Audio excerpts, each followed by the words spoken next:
The 2024 trade deadline has now officially passed, and we're going to talk about it all and more. My bad for being late. Computer issues right after this. Tuned in to Chicago Bears Central, your number one place for all Chicago Bears news and content.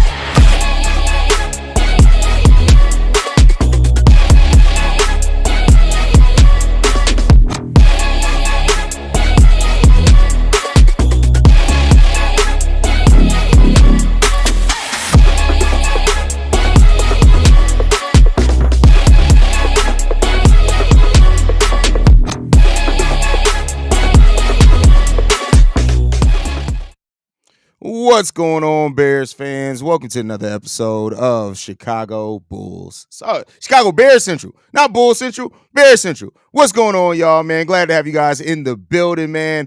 Yeah.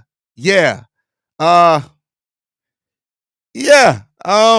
Here we are. The 2024 trade deadline has now passed, man. It's crazy, bro. It's crazy. And you know what? I told everybody to just prepare themselves when it came down to it, of what the Chicago Bears could do at this trade deadline. I told everybody to chill and wait. And people like Crimson, who was in the building saying, "Oh, this guy Ryan Poles doesn't make it out this trade deadline with both second round picks. He's gonna move one of those second round picks." Yeah. How do you feel about that now? And you know what? In some way, for sure, it comes down to it's fans' expectation. What's up, son? All right, I'm about to do my 10 laps. Come here. Come on. You about to do what? My 10 laps. You about to do 10 laps? All right, cool. Go get it done. Power out. Love you. Hey, those aren't the right shoes if you're going to do 10 laps. Put on the other ones. Anyway, y'all, my bad. Had a parent. I don't know who else is coming on, man. But yeah, listen, I told y'all to not expect the Chicago Bears to do much. And they didn't do much. It just is what it is. And I think this comes down to, I said that if the Bears had a very quiet trade deadline, what that was going to make me think when it came down to it is that Ryan Poles looked at this team and said, listen, I value the assets more because there's no real change in the trajectory of this team via trade deadline move this season, right? So you keep all your assets, you fold them, you have a lot of assets at your disposal to get creative with during the offseason. Keep in mind, just because Ryan Poles kept all the draft picks does not necessarily mean that he's gonna use all those draft picks in the draft. Those are assets that can be used in the offseason and things like that. And that's something that you could definitely expect when it comes down to it. The trade deadline is gone, bro. It's done. He's not acquiring anybody at this point. It's done. Expectations were trending low, and hopeful, but damn, I mean, and I get it. You always want to hold out hope, right? But it comes down to this, and this is what I said, and even the comment here from Christopher, and I understand where Christopher's coming from right here. But I'm going to tell you this: I don't think there was any one move that the Bears could have made that would have kept Caleb Williams safe for the majority of the season. I just don't think that. There's definitely a move that could have made it better, right? But I think you're talking about marginal improvement at best at this point in time. I think it's marginal improvement at best at this point. Personally, that's what I think. Does anyone think the Bears win another game besides the Pats game when they can't block or coach? It's over. Listen, here's the thing that I'll say to this. For people who are saying that the Bears aren't going to win any more games, I think people understate the fact that you got to keep in mind any given Sunday. And it just depends on how the things fall. Like, so I won't say it's for sure that the Bears aren't going to do anything or win another single game. I'm not going to say that because I won't. I don't feel that way. But they're going to have to fight and compete their ass off to get it done, right? That's the thing that I'll say. The thing they're going to have to fight their ass off to get it done, but they can win some games. They're just going to have to compete. Some things are going to have to fall in their favor. And we'll see if the Bears get lucky like that, or maybe they do improve dramatically. As long as we have this defense, I'm gonna always say that the Bears have a chance to be in every game, no matter who the opponent is in front of us. Should they be favored? Probably not. But with this defense performs in such a way that it really just comes down to giving the offense a chance. And the offense is going to have a chance. The offense just has to perform. Now, will they do that is a different question entirely. Right? It's a different question entirely. Um, but no Bears fan is wrong for feeling disappointment right now either. Nobody is wrong for that. And when you look at the deals that have been done so far, let's go ahead and go over some of the trade deadline moves today that weren't made by the Bears. So the Houston Texans traded for Khalil Davis from the San Francisco 49ers. I'm sorry, to the San Francisco 49ers. So it was expected that the Niners didn't need to make a defensive line move. They get Khalil Davis, solid acquisition for them.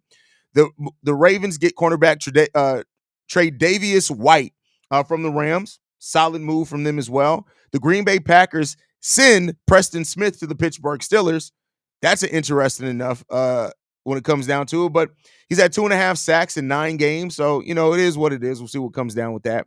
The Steelers also get Mike Williams from the New York Jets. The Steelers are trying to keep their chances up, I guess. We'll see what happens with that one.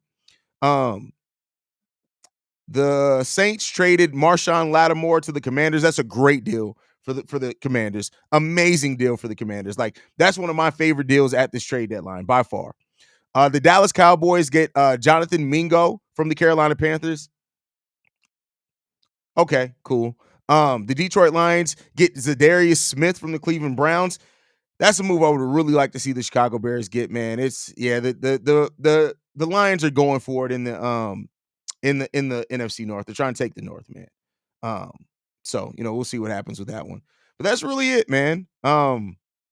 So kind of a quiet trade deadline, but then again, the NFL trade deadline is not like the NBA trade deadline where it's always a bunch of moves. It kind of ebbs and flows each and every year.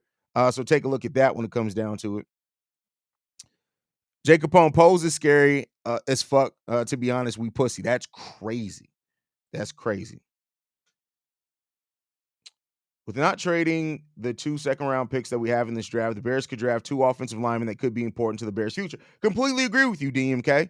Completely agree with you. And that's kind of my thought process coming into this when I said that I didn't think that Ryan Poles was going to move. Like, if he made a move for an offensive lineman, it was going to be with the day 3 pick, not necessarily the second rounders, because those are 2, you can add 2 starting caliber linemen to really set your team up. And if you add a veteran in this offseason as well, like, this offensive line needs such a teardown that I can understand Ryan Poles holding on to all his assets right now. Because it'd be different if this offensive line was one player away. But you got to keep in mind, Matt Pryor, a free agent. Tevin Jenkins, a free agent. Nate Davis is definitely up out of here. We're going to definitely cut him, if anything else. We're going to cut Nate Davis, right? Ryan Bates, I believe, is a free agent at the end of this year. Coleman Shelton. So everybody is basically up. And so this offers the Bears a really good opportunity to completely tear down this offensive line and rebuild it from the ground up. And that's probably what's needed. That's probably what's needed right now. So we'll see what happens. The Bears did trade Khalil Herbert, of course, which Khalil Herbert said, thank God, out of getting out of Chicago. And I can't be surprised at that one. But yeah, we'll see how it goes on. At least Herbert is free. Listen, Khalil Herbert is too good to be getting healthy scratches. He's too good, regardless of how favorable you look at Khalil Herbert or not. Khalil Herbert is way too good to just not be getting any touches. He's too good for that. He's too good for that. No team was willing to trade the Bears O-lineman because they needed one. That is what I think happened. I mean, you could be right? You could be absolutely right in the sense that every team that had an offensive lineman available knew how desperate the Bears could be for offensive linemen and probably had a higher asking price than what Ryan Poles was able to get or be willing to pay. So I definitely think that could be a conversation to be had there as well. All I know is our first 3 picks better all be offensive line. Well, it depends on how the first round, because we have a top 5 pick. I haven't really been paying attention to mock drafts yet, right? I don't start that to usually about week 12 is when I start really looking at college prospects and stuff like that. So right now, my collegiate knowledge isn't as deep as what it's going to be. I've been watching a lot of college football, but as far as like the draft and who's coming in, who's projected to come out, things like that, but no, actually take that back because I know who the Bears should absolutely take. If we end up with a top 10 pick in this draft, you should absolutely get Marison Graham from Michigan, who's an interior defensive lineman. I think if you compare him with Javon Dexter long term, but if you're talking about offensive lineman, they're at Kelvin Blanks, I believe, from Texas Tech. Texas A&M was one of the Texas college teams. He's definitely a guy that I would love to see Ryan Poles be aggressive and going out and getting at that tackle position as well. So there's definitely we're probably going to get an offensive lineman in the first round. I can probably guarantee that. Brightside Poles will definitely cook with this line this offseason. Listen, I don't guarantee anything because Ryan Poles' evaluation of offensive linemen hasn't been the best. Now, that's more free agency than what has been in the draft. I think he did a pretty good job with Darnell Wright, but we got to see how it's going to continue to develop, bro. We're going to see how it continues to develop. They should have kept Herbert and never picked up Swift. Well, the problem is that Swift is better. I'm sorry. Like, Khalil Herbert is good. Now, the question is the difference between them is marginal, right? Like, it's Swift is better, but it's not like by some huge amount, right? And so you paid him $8 million, but at the end of the day, like, they went after somebody who kind of fits in with the system. So it is what it is there. Woulda, coulda, shoulda. It's over with at this point. How do you feel about the Juice trade coming from the Bengals so far? Do you think it was a good trade for the Bengals? Yeah, it was a great trade for the Bengals, but I don't give a fuck about the Bengals. I hate that it was a good trade for the Bengals because I don't care about the Bengals. Don't care about the Bengals. I'm glad Poles didn't sacrifice our future first three picks. Should be O lineman. Glad he didn't overpay. And I agree with you. He should not have overpaid. You don't want to overpay, right? You don't want to overpay. Now, if you got good value, cool, but you don't want to overpay. You don't want to overpay. It's short-sighted to overpay. So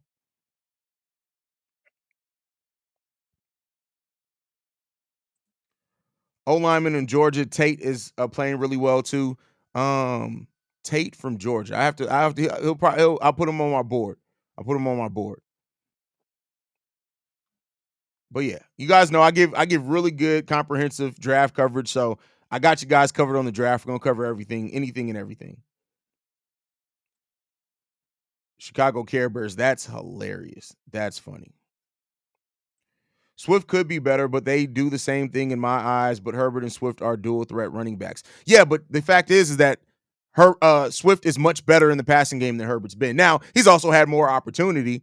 So no, Swift is better. He's better when it comes down to it. He's better. He's more dynamic, especially when he gets to the open field. He's just better. And he's slightly better as a blocker. He's not great as a blocker either, but he is better as well as a pass blocker than Khalil Herbert. So they're both dual threats. So just because you have the same archetype, caliber is a thing as well. Archetype and caliber. There are a lot of players that have similar archetypes, but the caliber of players is really what separates them. It's just a little bit different. On the Crew's son, I could definitely feel where you're coming from on that one. I disagree. You overpay because you've done nothing for this offensive line in 3 years since you pulled. No, it still doesn't mean you overpay. That would be doubling down on a problem. You don't overreact because you made a problem, especially when you can get more pieces. And like overpaying is stupid. Like, okay, cool. You overpay for one offensive line. The rest of the offensive line is still trash. When if you don't overpay, you can draft 3 offensive linemen, and that's really the base of a new offensive line. I get it. Everybody wants to see the Bears be better for the rest of the season. But if you overpaid for the short term rather than the long term, we'd be looking at it 3 years ago and saying, hey, we could have had these 2 young offensive linemen that could have been here for 10 years, but we traded for one that's older and they ended up walking in 2 years. You don't overpay. You don't overpay because this is not the last season of Caleb Williams' career. You don't overpay for that. You got to look at the longevity. Yes, they failed the development this year. Let me be clear. You failed the development this year because you could have been better about it. But just because you failed the development this year, it doesn't mean that you overpay and shoot yourself in the foot in the future because you're trying to overcorrect for a mistake. No, now just actually correct for the mistake and be smart about what you're doing. Be smart about what you're doing. Like, I could see it if we're talking about Caleb Williams was in the last year of his deal or he was going to leave or something like that. That's not the case. Like saying that we wasted another young quarterback the first year of their career. I'm sorry. No. Look at what Peyton Manning did his first year of his career. He got completely killed. So, no. Is it the Roquan Smith issue? Why pay one person all that money when you can get two players about the same? Exactly, right? The Roquan is a great example of this. If had they give Roquan is great, make no mistake about it. But our total linebacking core, it only makes 1 million more than what just Roquan Smith plays. And they're doing a pretty damn good job.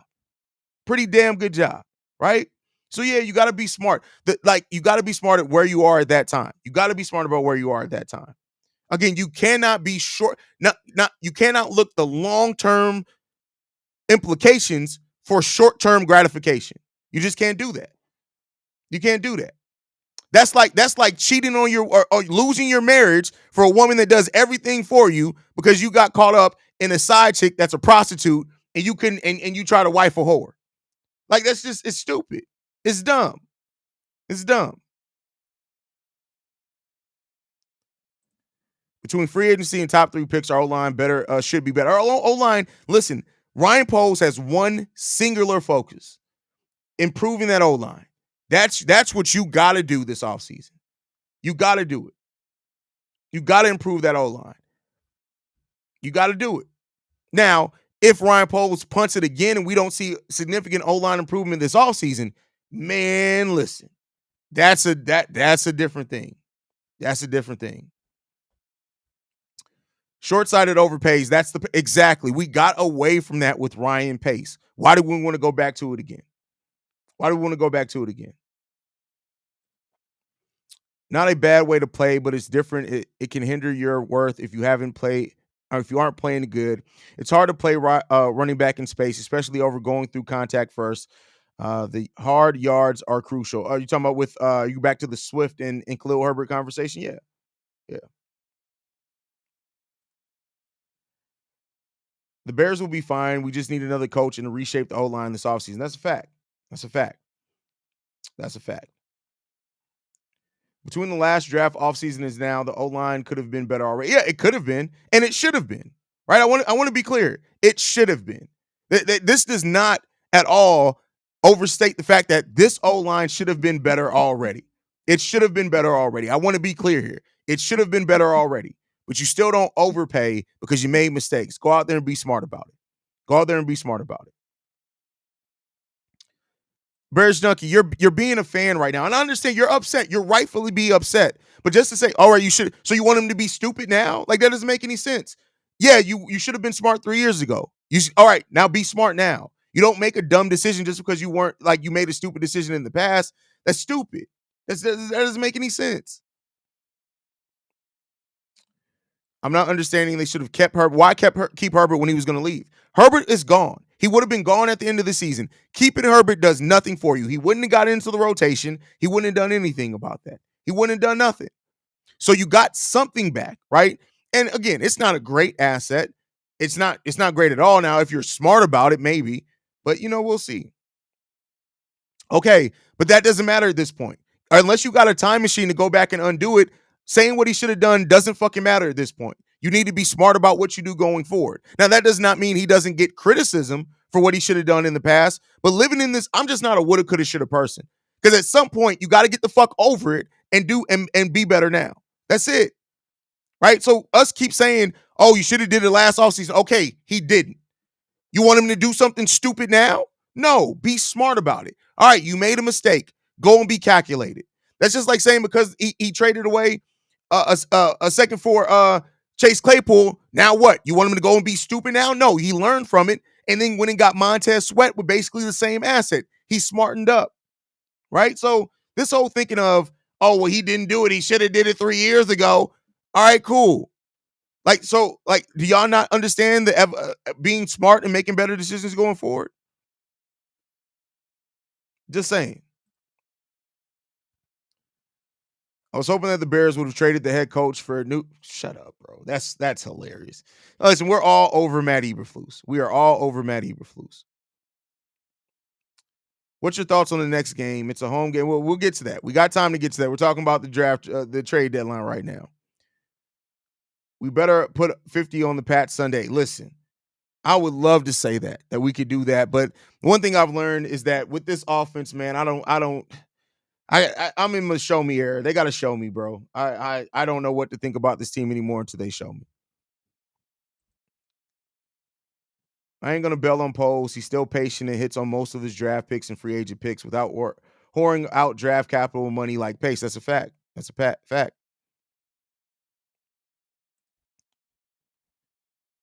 Look, my bar brother and sisters, we need to relax, take a chill pill, woosah. We're going to get it together. Ryan doing a hell of a job.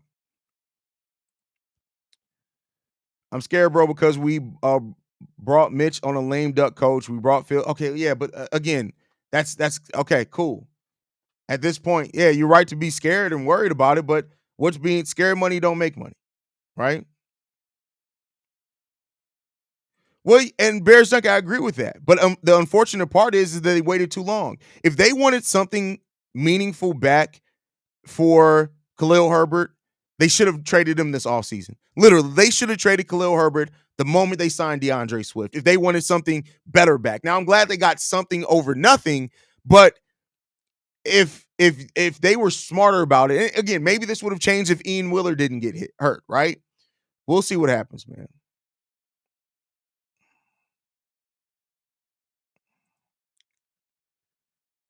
Poles has done a good job. The O lineman he brought in didn't work out. He tried. That's it. I mean, yeah, it didn't work out. Got to be better about it now.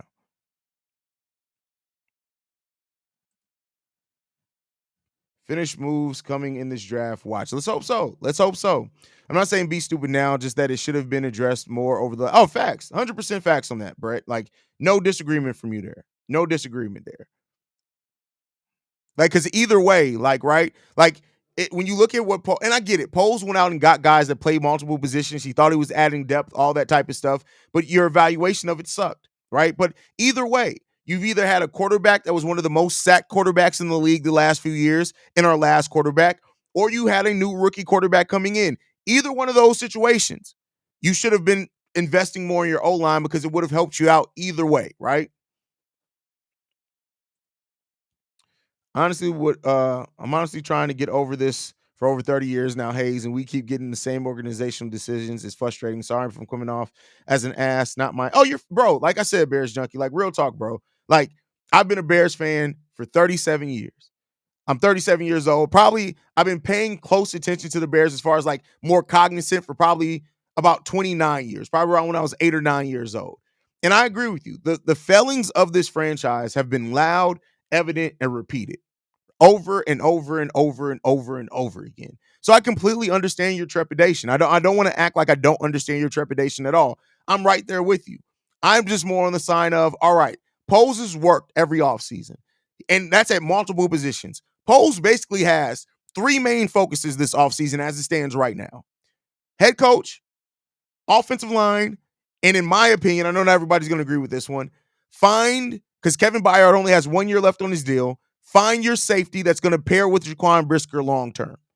Those are the three focuses that I want to see Ryan Poles really address this year.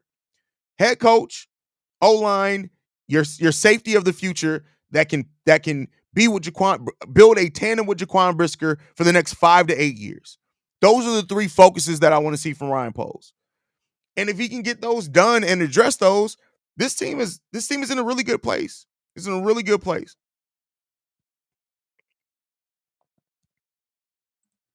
Will Ian Wheeler come back later this season, or was he rolled? I mean, it was an ACL, Enos. I don't think he's going to come back this season. I think even if he does get cleared this season, they're probably just going to leave him and rehab him at on the practice squad most of the year.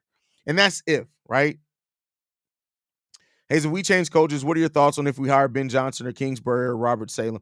Listen, I don't care. I'm not one of those guys who get caught up in the name or the rumors. Just get the right guy. Because you could hire somebody that I don't know, and they could end up being the perfect guy for this team. So, of course, I'm going to have my list once Matt Eberflus is officially fired. The first video within 5 minutes is going to be my list of my favorite coaches. But at the end of the day, I want them to cast a wide net. I want them to interview everybody that even remotely looks like they can be a good head coach. And I want you to make the right decision. If you go out and get the assistant quarterback coach that's on fucking Texas A&B, but he ends up being a great head coach, cool. When you hire him, I'm gonna be like, who the fuck is this? Who the fuck is this? But if they end up being the right guy for the job, they're the right guy for the job. I don't care about the name. I don't care about none of that. I want you to go out and find the right guy. And if that ends up being Ben Johnson, great. Amazing. If that ends up being Cliff Kingsbury, great. Amazing. If it ends up being Lovey Smith, I would rejoice if Lovey Smith comes back. He's probably not coming back. Like, but just go out and get the right guy. That's it. Go out and get the right guy. That's all I want to see. King Lou says, we got a war chest going for next year. I'm excited. We've been making some good decisions in the draft last couple of years. We just got to keep going. Facts. Facts, brother. Facts. This season has been so random. I wouldn't be surprised if we sweep the division. Bro, like, do you know how crazy that would be with how we're looking at the Bears right now if they turn around and sweep the division? That would literally, most of us would just have to sit there and be like,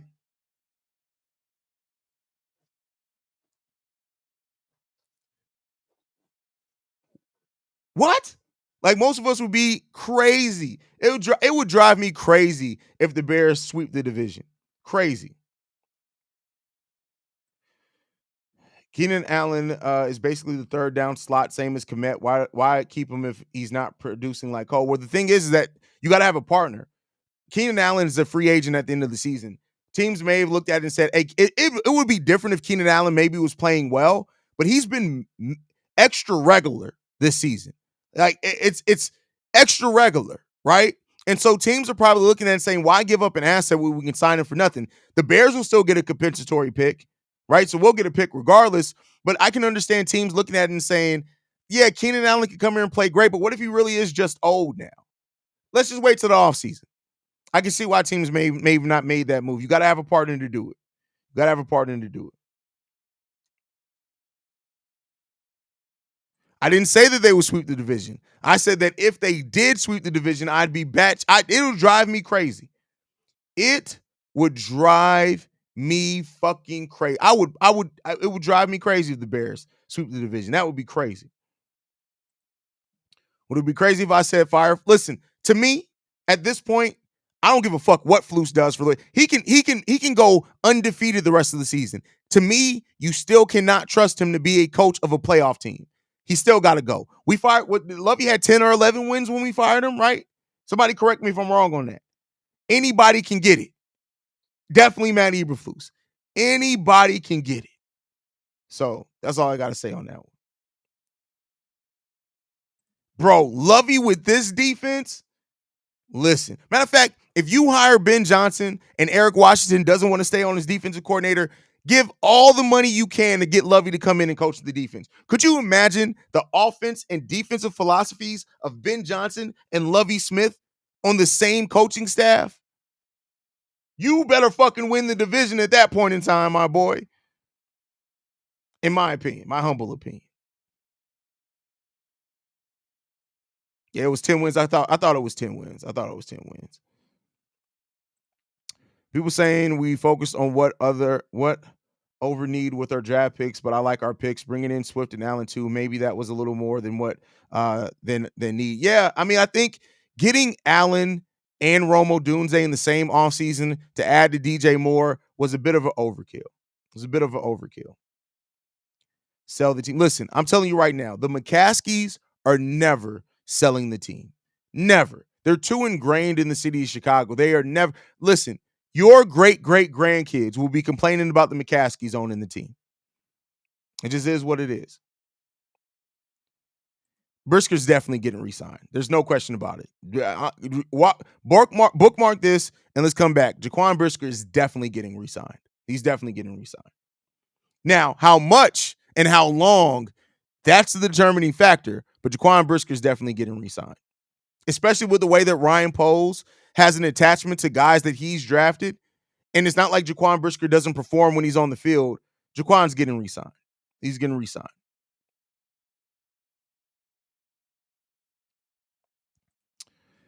It was a joke made earlier. I was commenting on. I still want, Flus out. I need a blunt after this dry ass trade deadline. I mean, listen, it is what it is. It is what it is. I hope Poles doesn't treat the new coaching hire like he treated the number one pick. He needs to meet with everybody. I'm still happy with Caleb. Just do your due diligence. Facts. And the Bears did do their due diligence. Like, people forget, they worked out every quarterback. Every quarterback. Start watching film on Oregon tackle Josh Connerly. That's listen. Why does that R in there throw off my brain? Him and Kieran on the left with Tyler Booker and Wright on the right side would be killer. I'm hoping that they draft Jonah Moem, Caleb Center from USC. We'll see. We'll see. Ben Johnson and Lovey would be a killer, bro. That's like that at that point, bro. It's like Ryan Poles should basically walk out to the podium after hiring both of them and literally just be like, "Now what, bitches?" And then I'll look at him and say, "Where's the O line, you fat light skinned fucker?" And then if he says, "All right, Haize, now I got the O line handled," I'll be like, "All right, you cook. I'm gonna shut the fuck up.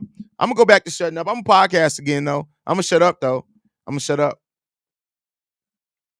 Kevin Byard has been the surprise of the season for me. Titan fans had me convinced he was washed. I mean, listen, and I agree with you. I understand why they thought that. If you go back and look at Kevin Byard last year, and it was because he was dealing with some nagging injuries, he did look like he was trending more towards washed.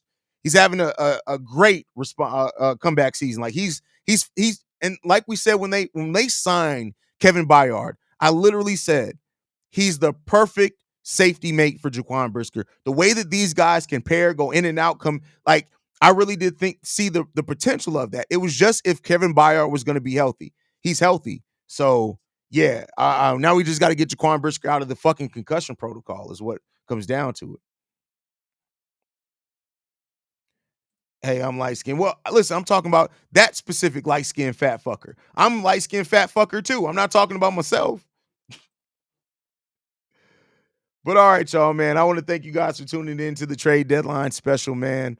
But yeah, let's hope that this was just a disappointing trade deadline for the Bears, to make no mistake about it. And I know that Bears fans are gonna go off. Like Bears Twitter for the next 24 hours is going to be hella fun and interesting to watch, is all I can say on that one.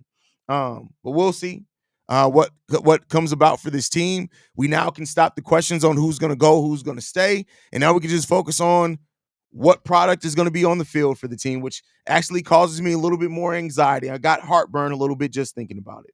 But I love you guys, man. Thank you guys for tuning in. Make sure you guys are following the show at Shy Bear Central. You can send us any feedback, questions, comments, concerns, ChicagoBearCentral@gmail.com. Lastly, if you want to leave a text message and our voicemail for the mailbag, the number to do so, 773-242-9336. We are the number one spot for everything Chicago Bears related, but that's thanks to you guys. And like I like to end every episode on, love you guys. No, Chi-Town up, Bear down, y'all. Love you guys.